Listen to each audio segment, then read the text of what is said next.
Kicking with Dani Luv, healing one day at a time. Settle down, you'll be fine.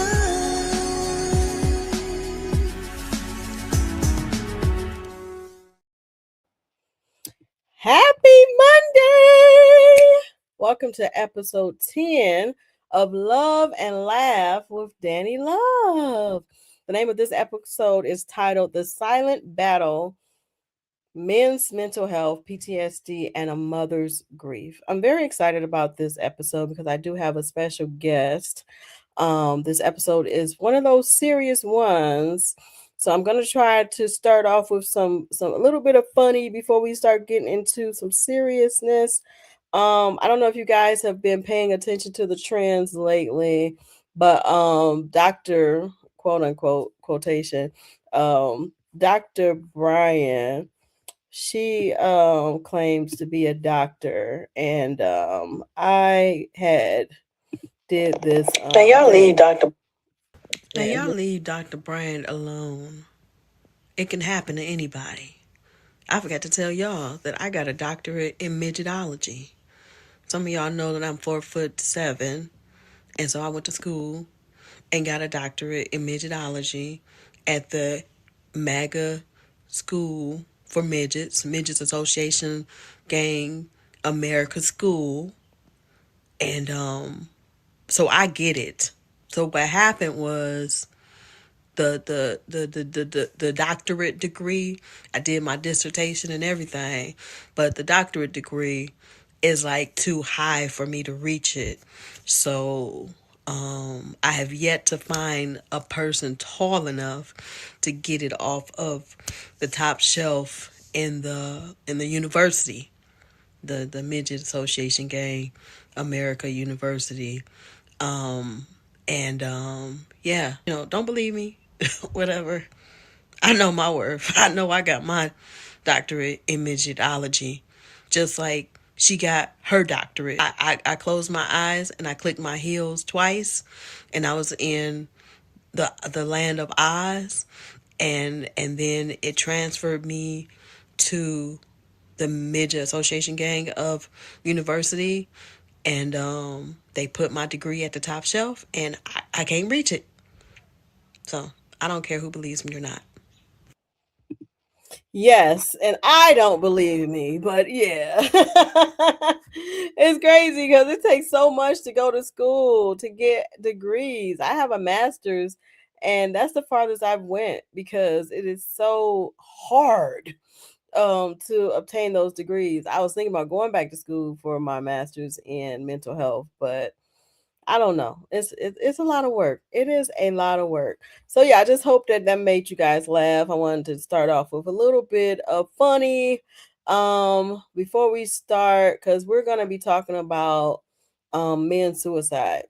So if you're watching this, you also know that that I tell everybody about the tool of box breathing. So if you want to do this with me, then let's do it.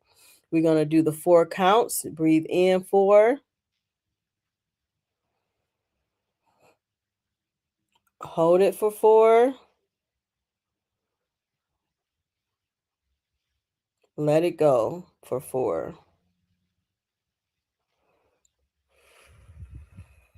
Let's try it one more time. Breathe in 4.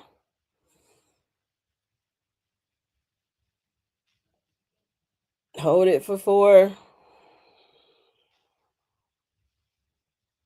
Let it go for 4. And that's what I do. Every time I have to do something scary and or anytime I have to calm myself down, then yeah, I don't know what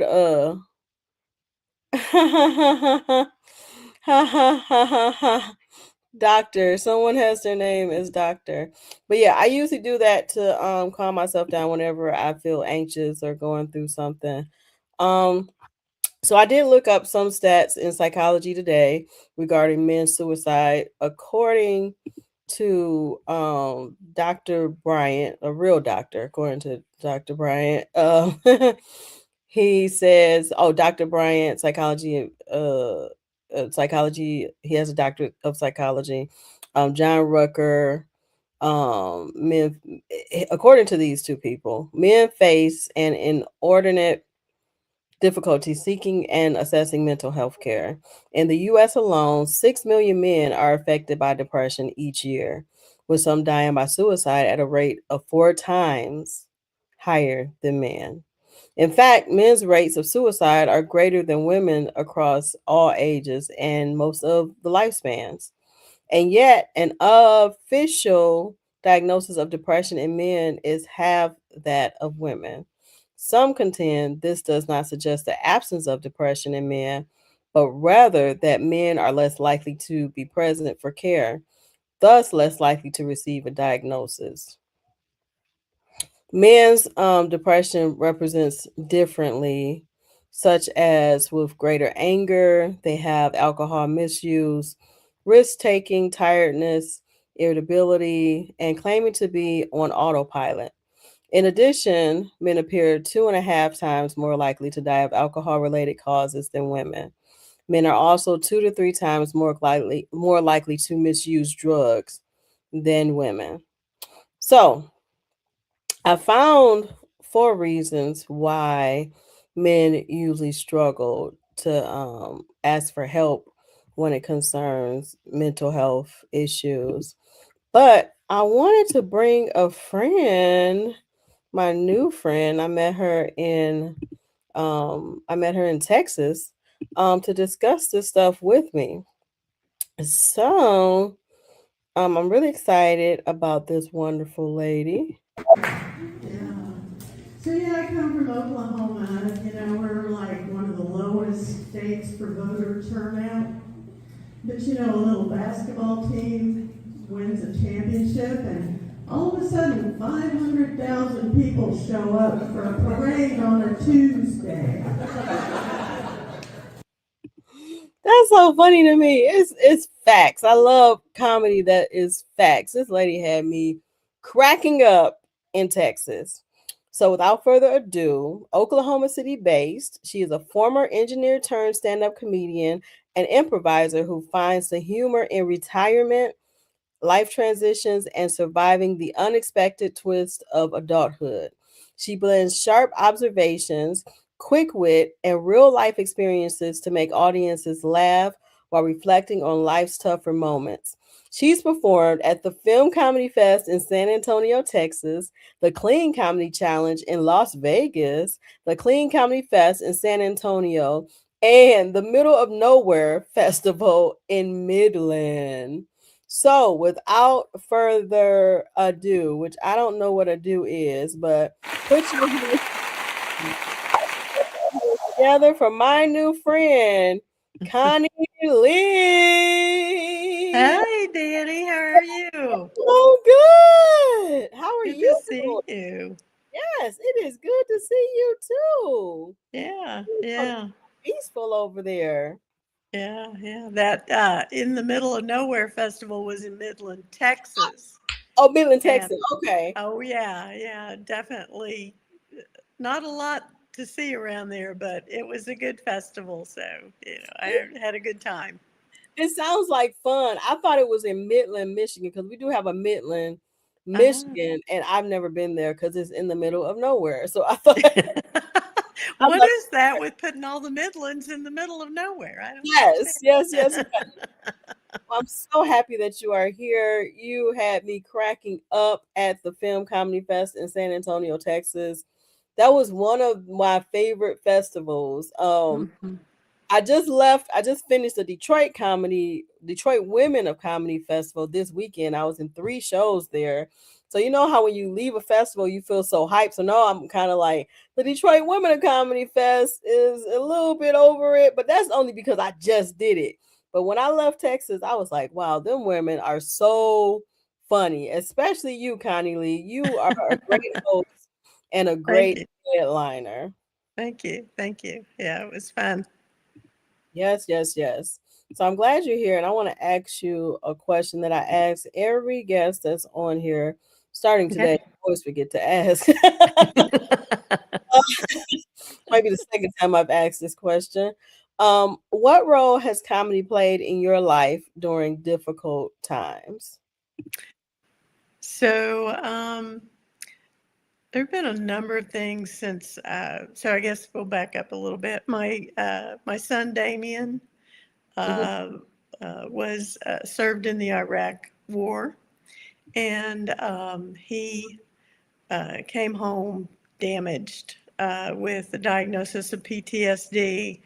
I suspect he had a traumatic brain injury, which was not something that they diagnosed for back in 2009. mhm, So he hung on for a couple of years, and then in 2013, he died by suicide. And so a lot of my grief work I attribute to an organization called TAPS, Tragedy Assistance Program for Survivors. They help those of us with military loss, and they have such great programs that really saved me and mm, helped me. But um, I got into improv in 2019, okay. and that was, each class was 2 hours long. And for those 2 hours, I experienced this, just kind of release. Like I didn't think about anything, for those 2 hours except for what we were doing, with our play partners and stuff. Mhm, And it really helped me to know how to clear my mind and stuff. And then I started stand up a couple of years ago, and mm, it's a lot of fun. It's different from improv. There's nobody on stage that's got my back besides the microphone. So, mhm, yep, that's it. but yeah, it's helped me a lot. When I've been down to, get on stage and hear people laughing at things that I'm saying is just, well, you probably know too. I mean, it's just such a great energy to know that people trust us to help them to lose their weight of the days. I love that. And it's amazing how it seems like a lot of comedians who are actually funny go through so much and then Hmm. they end up finding comedy and then we end up helping other people. I just want to Hmm. thank you for sharing that with us. I'm praying that that story can help someone else who is going through. I'm grateful that you found the program TAPS because sometimes people don't find that resource to help them get through the things that they need to get through. Um, Hmm.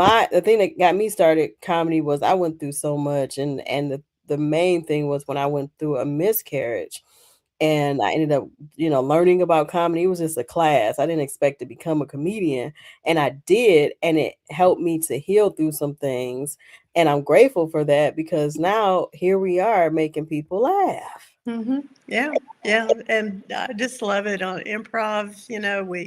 It's the same thing. I still do improv. I'm in two troops, and Mm. every time that we do something silly or I do something weird and people laugh, I mean, it's just like, it's like, oh, okay, we're relaxing now. We're gonna have a good time. So yeah, Yes. And I yeah. can tell that you do improv because you're very funny at stand up. I thought you were doing comedy longer than 2 years because you're very quick and like I said, you did really good at headlining. Most people don't headline in 2 years. Like I've headlined with my husband because we do comedy together, but Mm-hmm. myself, I've only headlined once, Mm. and it was by mistake. I did 30 minutes by mistake, and it was at our show, and it was Yeah. like kept going, and it was like, oh, this is me finding myself, but Yeah. Yeah. been Yeah. for 4 years, and I haven't gotten to that point yet. So, Yeah. I Yeah. want to be funny when I headline. I don't want to just be out there talking and Yeah. or looking at me like, what is she talking about? Well, I worked in engineering, like you mentioned, for 40 years, mostly male, Okay.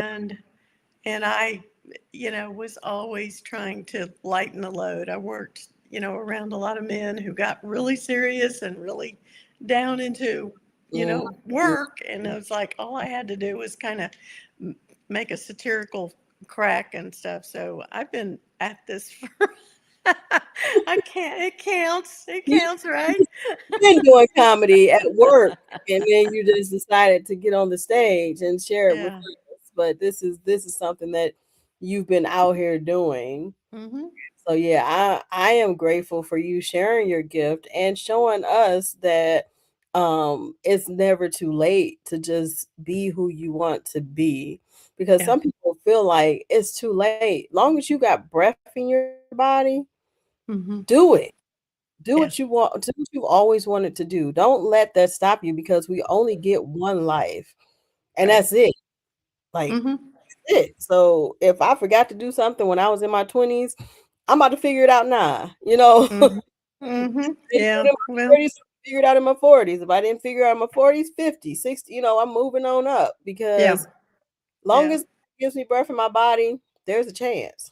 Yeah, yeah. And, things come in its own time, right? So, had I tried this, I was, a single parent raising kids and, Mm-hmm. and all of those things. Plus my job was kind of demanding and travel and things like that. And, respect to people that have young kids and are working full time Mm-hmm. that managed to do the stand up and the improv, because I just couldn't have seen me doing it because it wasn't my time.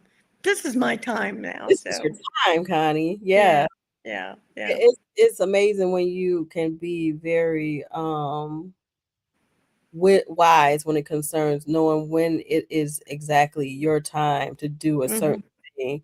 There's a time for everything. I don't know if you a Christian, but I'm a Christian, and there's a Bible verse that says there's a season for everything. There's a time for yeah, life, there's a time for death, there's a time for happiness, sadness, mm-hmm, and mm-hmm, I've had those times. Like I used to work a job making really good money for 12 years, and when I started comedy, I was still working there, and it was fun. I don't know how I did it, because I would go to work still and get done with comedy, because I just started comedy. So when you first start, I would get done at 3 o'clock in the morning, be coming into work, doing my job, and then mm-hmm. go home or go work out, go take a nap, and then do it all over again. Go be in the comedy club all night, go to work. And I don't know how people do it with kids too. Yeah, And now yeah, I'm unemployed.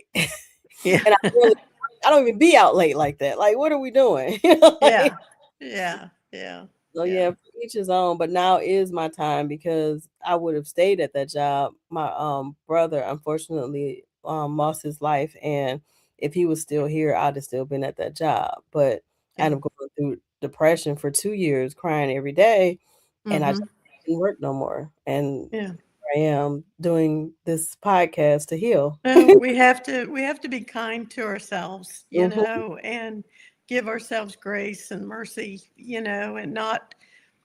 That was one thing that I lost a couple of friends because after my son died, they didn't understand that I couldn't call them to make plans. I don't know why, I just couldn't, and they didn't understand that. And then there was the one that, um, thought that I uh, should have been over it, by now.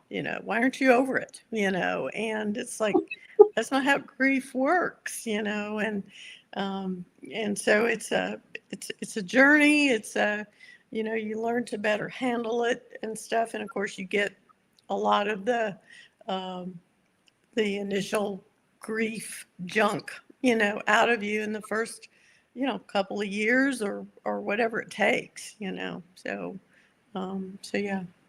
It's usually the people that have hardly been through anything that says, Hmm. "Get over it." Like you haven't broke a nail, you ain't lost a mama, a daddy, a sister, Hmm. brother, or nothing, Yeah. and a kid, nothing, and you're like, "Get over it."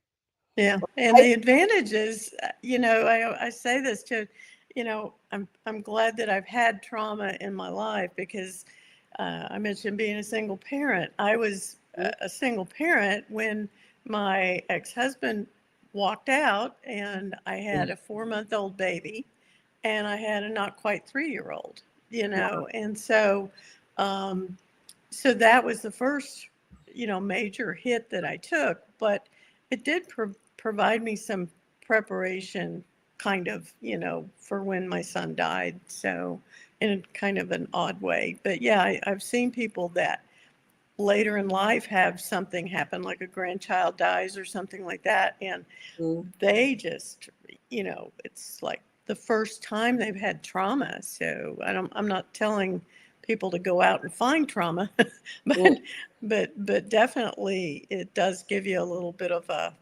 leg up to be able to handle it. So. it does, and is the people that haven't experienced it like that. Like I said, there's seasons for every one. I don't wish any of the stuff I've been through or anybody else. Mm-mm. If you haven't experienced it, then it's best to just be empathetic and Mm-hmm. give your friend, if you're a real friend, give your Mm-hmm. friend grace and know that this person is a human being and they don't have the capacity to deal with your crap right now. Like they Mm-hmm. may be the person who you used to call on for everything, and they're always encouraging you, but now it may be your time to Mm-hmm. encourage them, because I mean that same thing happened to me. I lost a lot of friends when my brother transition, Mm-hmm. a lot. And at first I was feeling like, dang, where is everybody? But I had to realize that some people don't have the capacity to deal with the trauma that I was going through. And I don't mean Mm-hmm. they're not my friend anymore. It just means they just don't have the capacity. And I Mm-hmm. didn't have the capacity to deal with them. And that's okay. Yeah. Like, let me sit in the corner and cry and mind my business. There's a Dr. Kenneth Doka that I met through TAPS, and he categorizes our friends into 3 different categories. One that there's the ones that just want to get you out Mhm, and take you to a movie or something, but they don't want to hear about what's going on. And then there's the listeners, and those are the people that are okay with hearing your gripes of the day and mhm. stuff. And then the other one is a helper, that wants to just help you do things. And if you recognize that, then you can treat each one accordingly. But of course, you live and learn. Yeah. I didn't know that at first, but yeah. I've been through so much trauma. I think some things I learned at a very early age. I learned that category thing, I think, in my 20s, because Mm-hmm. I I would get so hurt, like, why is this person not here? Or why Mm-hmm. it was just calling me every day. And now that I went through this, they're not calling me. Now that my mom is gone, they're not calling me. Like, what is happening? And I had to realize, like, God was telling me, like, some people you just got to put in a category. And Mm-hmm. it ended so much trauma and sadness for me, because I can look at a person and say, I know what type of friend you are. I know what type of person you are. You may call me friend, but I don't call you friend. But Mm-hmm. we'll associate. So you're the person Mm-hmm. that I'll go to the movies every now and then with. Cool. Mm-hmm. I won't tell Mm-hmm. you anything important. Like you don't get that part of me. And it's good Mm-hmm. because you are a gift. Mm-hmm. And that helped me out a lot. Yeah. Yeah. Yeah. And we need all kinds of people in our lives anyway. So Yes, we do. Now, my yeah. husband, he is commenting. He said, "Yeah, it's never too late. Breath in my body. I'm good. Be kind to yourself." All brain. good things. Hard but necessary truth. Yeah, some don't have the capacity. They don't have it. Yeah. Um, I did look up 4 reasons why a guy may not seek out help and may end up unaliving themselves. One Hmm. reason was they have dominant masculine ideas, often involving stoicism, independence, strength, and control. Like, I'm a man. I can't Yeah. get help. I'm not crazy. Yeah. What are your thoughts on that? Yeah. I've experienced that. I'm a I'm a help seeker. So when I got divorced, my mother actually found a divorce recovery class for me to go to. Nice. And then along the way, raising the kids by myself and that kind of thing, I needed therapy, so I got used to asking for help, for therapy. Back then, I didn't really tell anybody, but that's part of the stigma, right? And then when Damien died, he died October 14th, and December, I was trying to find an organization like TAPS, and they were very hard to find. But once I found them, I felt home, and I also, supplemented their help with local therapy and stuff too. But others in my immediate family have chosen not to get help, and Mhm. it has caused all kinds of problems throughout the years and stuff. And it all stems back to, they don't get help. And like my Damien's dad, I was trying to convince him and my surviving son to go to a TAPS event with me. Mhm. And he said, I'm in a really good place right now. And I just wanted to like hit him on the shoulder so he moved and then said, okay, you're in a different place now. How do you feel? I mean, Right. because it is there's such a stigma out there, especially for men. Because Mhm. even when I went through the divorce recovery class, there were a couple of guys that started out and then they dropped out, and so it is, they're still being raised, I guess, with this, be a man and, Mhm.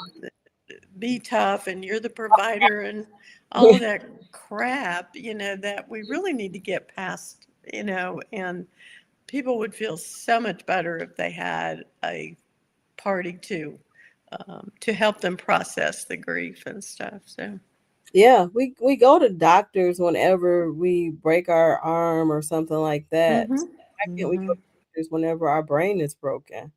Yeah, and that's the other thing that I really struggle to understand is, mental health is like, well, they have to want it. And I'm like, well, if I, keel over from a heart attack, they're not going to, well, do you want help? I mean, you don't even get a choice, right? Someone's called 911 and they've got the pads on you and all this stuff, we knew that. It's like, wait a minute, They make and you take for it, you mental know? health, they don't do that. It's like, well, they have to want it. And it's like, well, let's force feed them a little bit and see what happens. And, It's I'm no specialist. I'm just a survivor, yeah. that lived. And, Mhm. but it just seems so weird. So, yeah. It is. You're an expert survivor though, and it's crazy because you made me think about when a person is on their last leg, like when they're in hospice, and the Mm-hmm. nurse come in because I've lost so many people, unfortunately. Mm-hmm. How this goes, the Same. nurse Yeah. come in and be like, "So is this do not resuscitate or is this resuscitate?" Like that's the only time you get to have a choice Yeah. when you're dying. Mm. Yeah. So it's Yeah. like, do I want to die mentally? Yeah. Yeah. Like, I Well, mean, I think it certainly impacts your quality of life, because now you're dodging around things, so uh, mhm, so anybody that says they're okay, you know I mean, they're not even willing to admit it that they have bad days and things like that. And so, with his dad, I see, poor diet, and I see, health issues, and he's 2 years younger than me, so, Oh. people look at him and they think he's older than me, so I kind of enjoy that, but God, but gets it hurts me. Yeah, it hurts me for my other son that to see his dad, you know, slowly yeah. going down and stuff. So, No, I completely understand that. It's very difficult to be like, I need help, even for women. And so I mm-hmm, can imagine as a guy mm-hmm, feeling that way. My husband, I'm very proud of him because I knew that he needed to talk to a therapist. And I mentioned it. And he was like, nah, I'm straight. And I was like, oh, okay. And then later on, he was like, I'm about to go call a therapist. And I was like, okay. yeah, And I'm like proud of that because dudes don't do that. He yeah, could have been walking around like, I'm okay. Like, you're not. yeah. Like, Yeah, yeah. And I think people value their, most people value their health now. They want to get healthy, and that's not just losing the pounds. That's not just, being able to do a 5K or, whatever your goals are physically. It's, also, you know, wanting to have a clear mind to be able to then open up doors to mhm, living. A lot of this grief processing, um, that allows me to have freedom up here to mhm, do writing and to be creative and all of those things and have fun. I would do anything to have my son here. There's no ifs, ands, or buts about it. But him having died, it changed my life, and I've picked the positive ways to survive. I'm So so proud of you, Connie, because thank you are a you. survivor. The things that you've been through, most people would have just said, "Oh Well, my." and that happens. I know of a couple of parents who did die by suicide within a year of their own Mm, child dying, and I mean, I won't kid you. There are dark times. I hit some really rock bottom stuff, and I was given the tools like mindfulness and after. things to try to get that. I mean, literally, I was really dark, and I contacted a couple of friends, and they were busy, and I couldn't tell them how bad I was. It just kind of freezes you. And I remembered my mindfulness that I had learned, and I went outside, took a walk through the neighborhood, and did the 5 4 3 2 1 thing, and I felt better. I pulled out of it. So And that's what they mean when they say you have to really want it because you went and did it. Like you could have stayed in the house and not tried or anything like that. And you hmm do have those moments like when my brother transitioned because he was like a brother, but he was also like my child to me too. He lived with me for 13 years oh and I cried every day for 2 years mm-hmm. straight, all day long. I didn't Mm-hmm. think it was possible. I didn't Yeah, think I was gonna get out of it. I thought this was it. I said, "We yeah, ain't this is it." And, yeah. eventually I mean, I was going to therapy, it wasn't helping, and, Mm-hmm. ended up getting a different therapist because my first therapist, she retired or whatever. That's why I got a joke about my therapist quit on me because she really did. And, Mm-hmm. my new therapist, she's an EMDR therapist, and I was Mm-hmm. crying with her every day. And Yeah. then finally, I got to a point where I stopped crying and I said, "You know what? I have to make a decision because I cannot stay in the bed. Like, God gave me so many gifts, and Mm-hmm. it'd be wrong for me to just squander them." And Mm-hmm. that's why I started this, Mm-hmm. page, and I'm like, "Wow, it's been 10 Mm-hmm. episodes." I started it so I can keep going and Yeah. so I can encourage other people to go. But that first episode, girl, if you wanna go back and look at these episodes, that first Mm-hmm. I was crying the whole time on the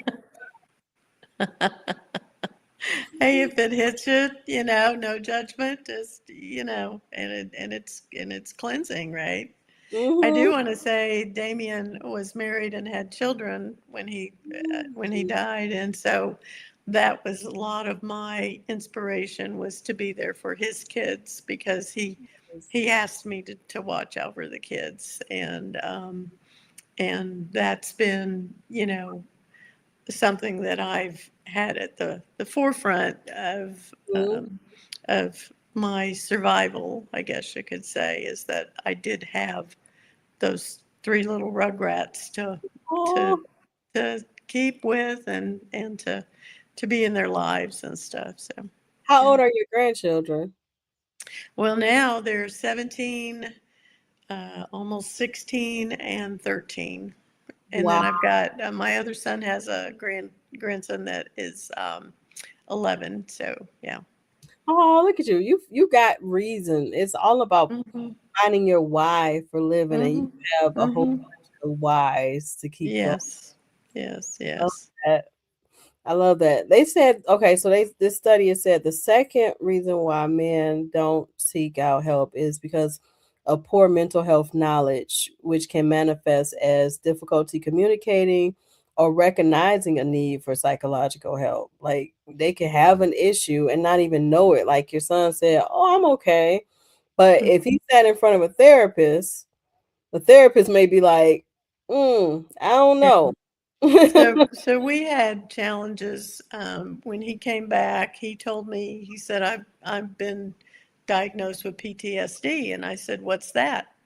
And he said, I don't know. And that was kind of the end of it. This was 2009. People didn't talk about that.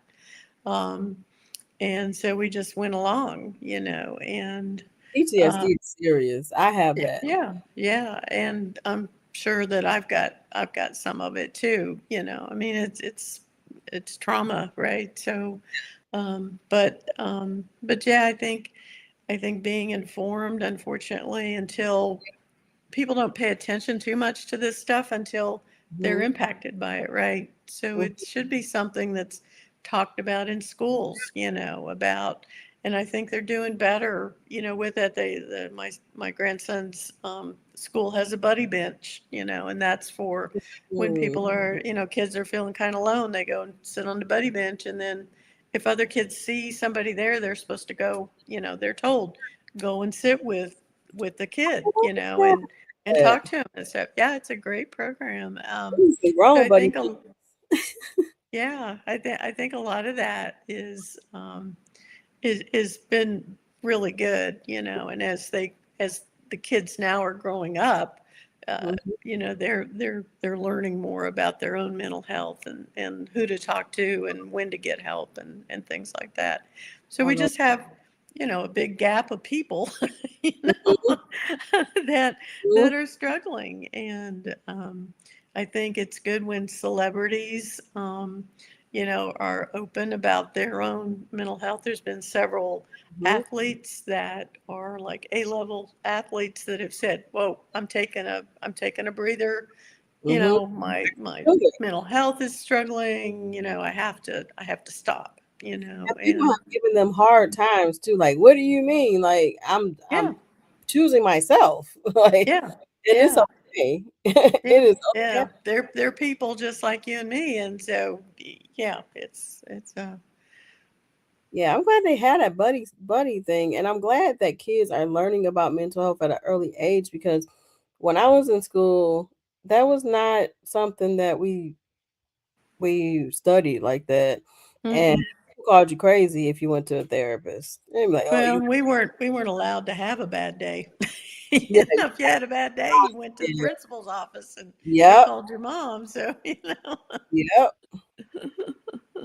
yep. No, this episode is actually I did play a little bit of comedy earlier, but we also talk about serious issues as well because we like people to know that they're not alone and that they can get through it because we got through it. We're going over the 4 reasons why men usually do not seek help whenever they feel suicide ideation. First reason was dominant masculine ideas, often feeling like, you got to be strong. I'm supposed to be strong. The second one is poor mental health knowledge, which can manifest as difficulty communicating, like you don't even know that you're crazy when you're crazy. um Mm-hmm.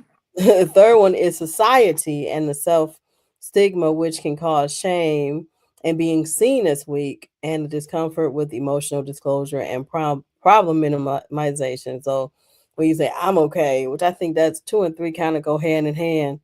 Mm-hmm. I was going to say that the people that are around you are important too. Mhm, To, if they see you struggling, it's, take the initiative to do what needs to be done. mhm. When the National Suicide Hotline was around, well, it's still around. 988. I called them. Well, it was a big old long 800 number, but now I it's thought it was 988. 988 now because I'd have been messed up when I called them on that day. Yeah, well, but they were advertising the number, and this was before I realized how serious Damien, illness was getting. Um, and they would say, if you or someone you know is contemplating suicide, call us. Mhm. And so I never felt like I could call the line, and I told him about it, but was like, how many times it's like when he was over at my house or I was around him, and it's like, why didn't I dial the number? Guilt's another thing that We it's tend to do really, that, right? And really it's bad. Yeah, hard. and that's the one thing I'm like, would that have helped? Maybe, maybe not. That's the biggest thing that tries to stop us from progressing as humans. Mm-hmm, I blame myself for my brother passing away, and the doctors didn't do their job. That was what really happened. But mm, I blame myself because I kept trying to get them to do their job, and they did yeah, not. So I'm yeah, like, I could have did this, I could have did that. yeah, Maybe you could have, maybe you mm-hmm, couldn't have. Like you don't know. And yeah, I'm telling you, Connie, you don't know what you could have done. It's not your it's not your fault. right, You know? right. And there's a lot of reconciliation you have to make, with Yeah, regret and guilt. And you just have to fight that through. was tough. That was tough to get through. So, yeah. Yeah, it's very hard. My husband, he always tells me it's not your fault, but it's your fight. So Mm-hmm. just Mm-hmm. sometimes those thoughts they will pop in there even after it could be 5 million years later. They still Mm-hmm. come creeping from nowhere. And Mm-hmm. it's like, nope, I choose to ignore you because and it's usually when you're doing something great. Yeah. Yeah. Like like you're about to go headline and they're like, oh, remember when blah blah blah? Like, shut up. Yeah, I was about to go on stage for improv, and Hmm. I checked my phone, which I need to just not do, when I'm getting ready to go on stage. But one of Damien's battle buddies, he sent me a picture, and he had gone through a walk in the Dallas area Hmm. and carried a backpack or a rucksack, I guess, and had Damien's name on the back of his backpack, and did some distance of walking, and I was so touched by that I was almost in tears, and then I was like, oh, wipe that off, Now you but. gotta be funny. That Yeah, yeah. Now I gotta go make people laugh, but yeah, happens all the time. it's just a reminder, people still, Yeah. think of my son, and that's important too, is to raise their names up, lift Mhm. them up. So yeah. Gotta say their name, and it's a gift that you raised such a great son that people are like, he was this, and I want to honor him, and Mm-hmm. that's how it is with my brother Curtis. He was the best brother ever. Mm-hmm. He made sure Mm-hmm. I was straight. He was, even though he was like my kid, I was like his kid too. Because every time I did something irresponsible, he was right there. And when I first started comedy, he was pushing me, and I knew I was not funny in the beginning. And he was Mm-hmm. like, "No, you're gonna get there. You just got to keep going." And I'm Yeah. glad I did. Yeah. Damien's battle buddy actually named one of his kids after him. Oh And wow. that still chokes me up. But he keeps in touch once in a while, and and posts pictures about his son out there and stuff. So yeah, it's pretty cool. I love it. Like Damien is living through his child, and Hmm. you, whenever you get on the stage, and anyone else who loves and honors him. And that's Mhm. what Curtis is doing. And it makes me feel good to even have been chosen to be a Mhm. sister of Curtis, Yeah. because it's not a lot of people in the world that are actually genuinely amazing people. And I mean, it's a lot of amazing people, but when you find that one that's like, this person is out of this world, Yeah. that's what Curtis was. Yeah. Yeah. Yeah. So Yeah. I'm honored to be his sister, and I know Damien is honored to have you as his mama, because you always be his mom, no matter what. Oh yeah. Yeah. Yeah. And so we got the last one, why men don't seek out help: clinician biases. I can't read, but clinician biases, stereotypes, and discomfort due to rigid assumptions regarding common male behaviors and responses. So sometimes, people, unfortunately, people, even though they may be professional, they may look at certain people and assume certain things about them. Just like Mhm. me as a black woman, I don't like going to the doctor. Back in the day, they did experiments on us.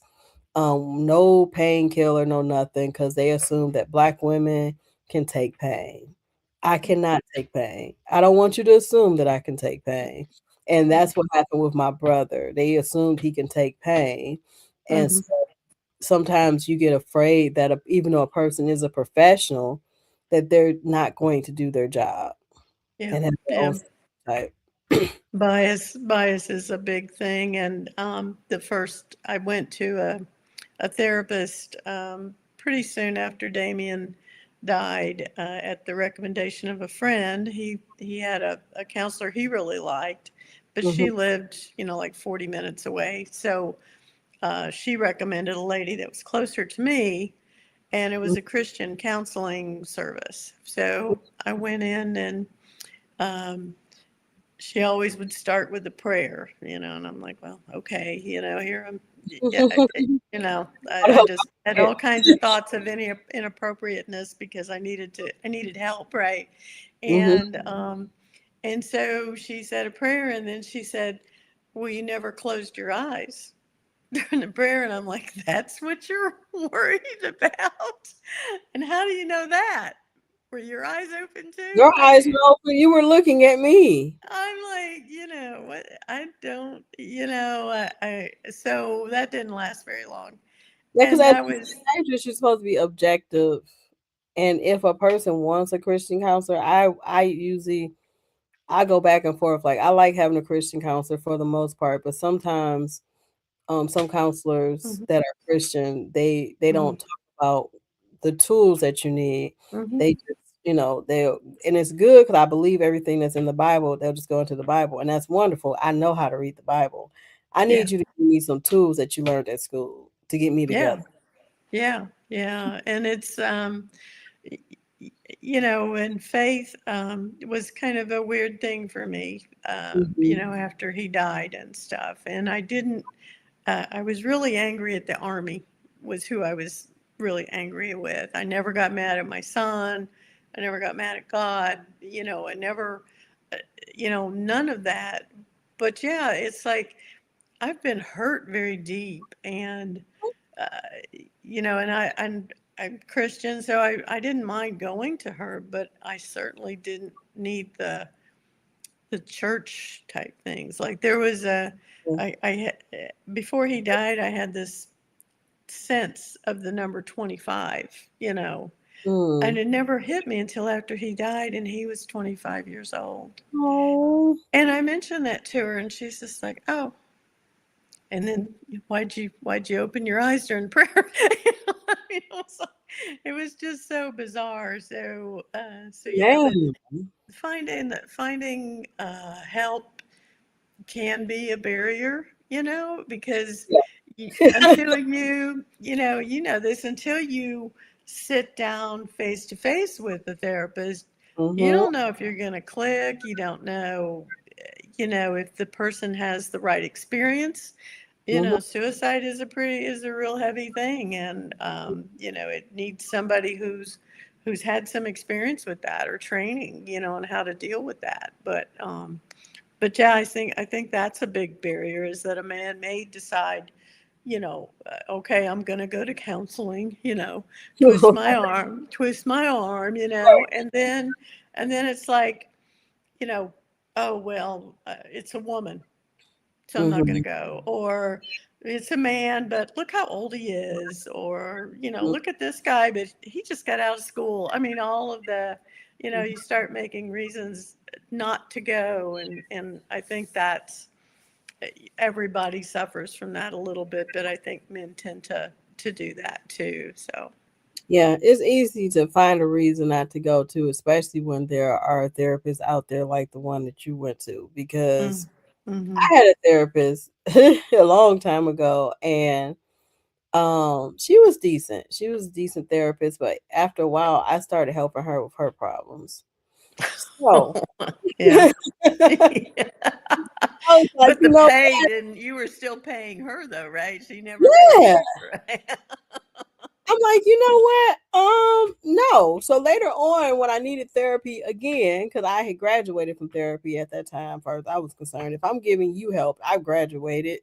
Yeah, So when I needed yeah. to find another therapist, I went to Better Help, and they were asking me what kind of therapist do I want. I put Christian, and I was racist against my own kind. I said I don't want a black woman therapist. Be a black guy. I don't want a black woman because I'm not about to counsel somebody, and I'm Mm, on the edge of falling off the cliff myself. I'm not doing it. mhm, mhm, And now my current therapist, she is black, and I realized, I know all black people aren't the same, but that lady got me so jacked up. I stayed away. mhm. I can't do it. And Cindy, Yeah. she was my therapist for 5 years. She was a great therapist, and I hated when she Mhm, had to retire. I think she quit because of me, but that mhm. was a lot. But Well, and people that haven't been to therapy, I don't think they understand how many chapters of your life can be opened. mhm, My son and I, my surviving son and I, actually went to counseling together mhm, for a couple of sessions, and he was telling a story about his dad, and when we were divorced and stuff, and I just sat there, and he finished, and I said, "So do you want to hear the other side of it?" And he looked at me like I had three heads, like he had never thought that there was another truth, because there's two sides, and then the truth is in the middle somewhere, right? So, mhm, mhm. and then he didn't go again, and it was because I'm pretty sure, because he got a chapter opened in his brain. I was like, whoa, that's, This is a lot. I went here to work on my relationship with my mom. What's dad sneaking in here for, What is she So doing, man?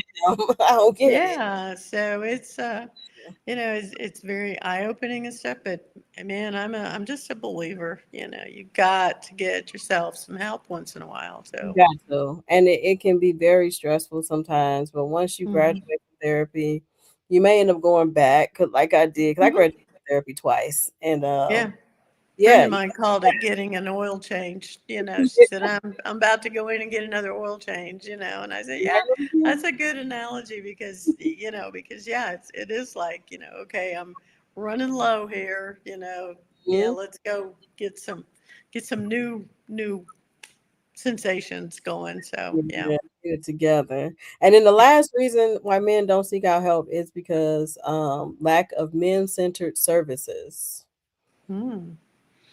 which I can see Um, it's hard to find regular centered services. yeah, the thing I like about TAPS is the program that they had that really helped me a lot was a peer mentor program. Mm, And you signed up, and they matched you with a also a military loss survivor. I got matched up with Joan. She had lost her son to suicide. He was a Marine, um, and um, and uh, no, and, and um, and uh, she and I really worked um, together well, and she validated what I was going through. They Mm. also have that program for men, and so they have peer mentors for men where you get matched up with a guy that, has the same relationship. So he might have been a parent, he might have been a brother, a battle buddy, whatever. And I think we need more of those, more support groups just in general for men as well. Very important. Hmm. I just thank you for sharing your resources, telling us about TAPS. If Hmm. y'all want to look that up, look that up. She is located in Texas right now, right? Or are I'm you in? in Oklahoma, Oh, you Oklahoma. drive to Texas. Okay, yeah. Yeah. If you're in Oklahoma, then you need to look up TAPS. Um, Yes. so Well, they're a nationwide organization. So okay, so they should yeah, be everywhere. taps.org, and they have a lot of resources that you can access without having identified as a military loss survivor. So The name of there's a that. lot of resources there. So yeah. That's actually a tool for anxiety. You tap right here and you tap right Oh here and yeah, yeah, all that good stuff. yeah, Girl, I know it all, child. yeah, yeah, Know yeah, it all. But yeah, yeah. I feel like so if they are afraid to go check out, get some help, here's what we can do. We can lend a ear and listen to our men instead of talking so much. We can recognize effort with thoughtful affirmation and recognition, like make him know that you appreciate him.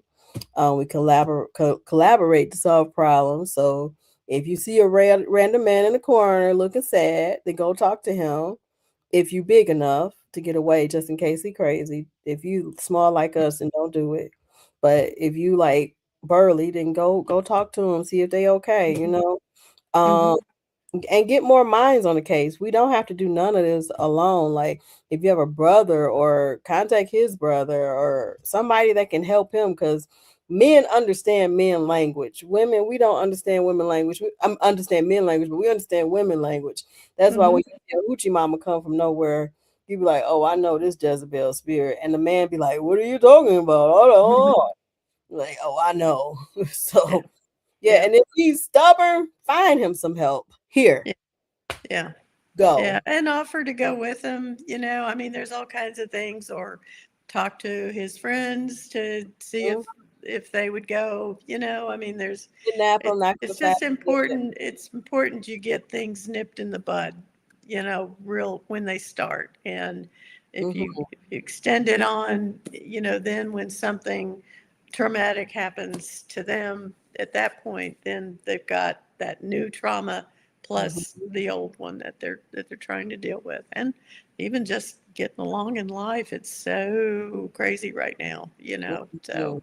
it's hard to be you Normal. know normal and informed. I find it really hard. I want to be informed, but boy, there's some days it's like no. Yeah, I watch the news every other day. I can't watch it every day. I used to watch it. Yeah, I can't watch it every day. yeah, Um, yeah, it's yeah, too much going yeah, on. yeah, there is. So, but I just want to let you know, is Lee your last name or your middle name? It's my stage name. So yeah, and it's My it's middle name my is Lee. That's why I asked. yeah, it's a middle name as well. So It's my yeah. middle name. Okay, we are middle name And twins. we are, yes. I'm finding it's pretty popular. It was from my mother, and then Mine I was passed from it. my grandmother. I think my great grandfather before I was born or something. I think his name was Yeah, Lee. And and my I husband. passed it on to my son, and then my grandson. Two grandsons have it as a middle name. So yeah, Oh, we making it popular. Lee is coming in. I yeah, yeah, yeah. And my husband, his middle name is Lee too. He Oh, okay. dad. So Lee is popping. Yeah, yeah, So and it's spelled the right way, right? Lee. None yep. of this Lei. You know, and Extra crap. Right. What is yeah. we doing? Like, Lee. Why do you want to make things hard? It's Why? three Life is letters. already hard. Like, what do we need to make our middle names hard for? Yeah, exactly. Yes, Bling gang gang. Hey, people usually think I'm Chinese or Japanese when they find out I am black. Yes, I'm so happy that you came on this show. Do you have Well, any? Oh, sorry. Yeah, go ahead. thank you for having me. I Of appreciate course. it. And do you have any shows coming up or anything that you want everyone to know that they gotta know? I have a show coming up on June 20th. It's in Marlow, Oklahoma, for anybody that's in the area. And then on June 27th, I'm going to be in a show.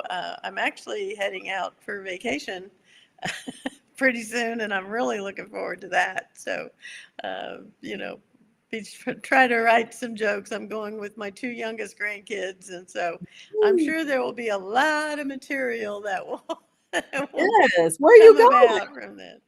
We're going to Hawaii, to the Big Island. So Oh, can I fit in your bag? I know. Come on along. It's gonna be fun. So yeah. I always want to go to Hawaii. Oh my gosh. If I wasn't on my period, I would come.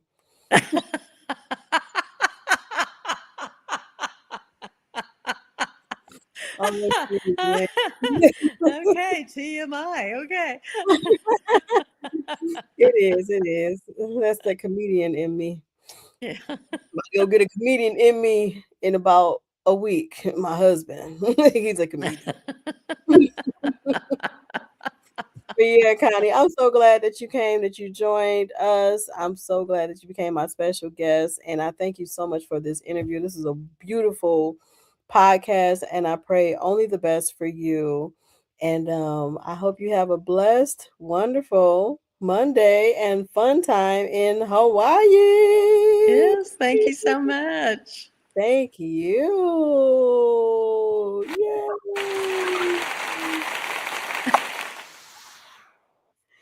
Yay, that was such a good show. Everybody like, can y'all please?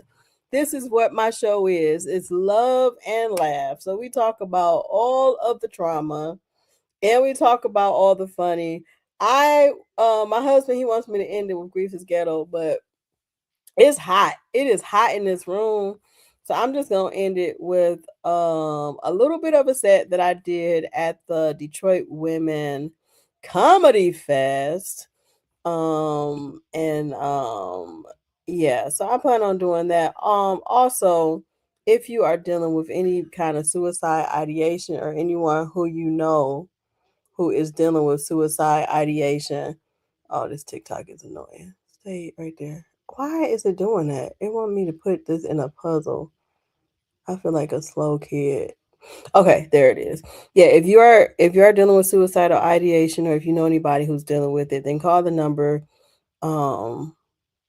988 to get some help. I literally called the number. They were very helpful to me. As you can see, I'm still here. So I want you to still be here. We all got to die one day anyway. You don't need to make it quicker. Yeah, so here goes this clip, and I hope you have a very blessed week and Monday. Yes, I was in the cave like day 1, day 2, crossed it out. Didn't think I was gonna make it. I was sick for 13 days. Yes, I was in the cave like day 1, day 2, crossed it out. Me and my husband, we were sick for 13 days, and that will test your marriage. We still alive. Look at God. We didn't kill each other. Yeah. Man, that first day, I was like, okay, what is this? I don't know. And then I started watching the news, and they're like, here on the news, there's a new virus called the virus. Don't watch the news when you're sick. You start thinking like, oh Lord, I hope I ain't got no tattoo virus, you know.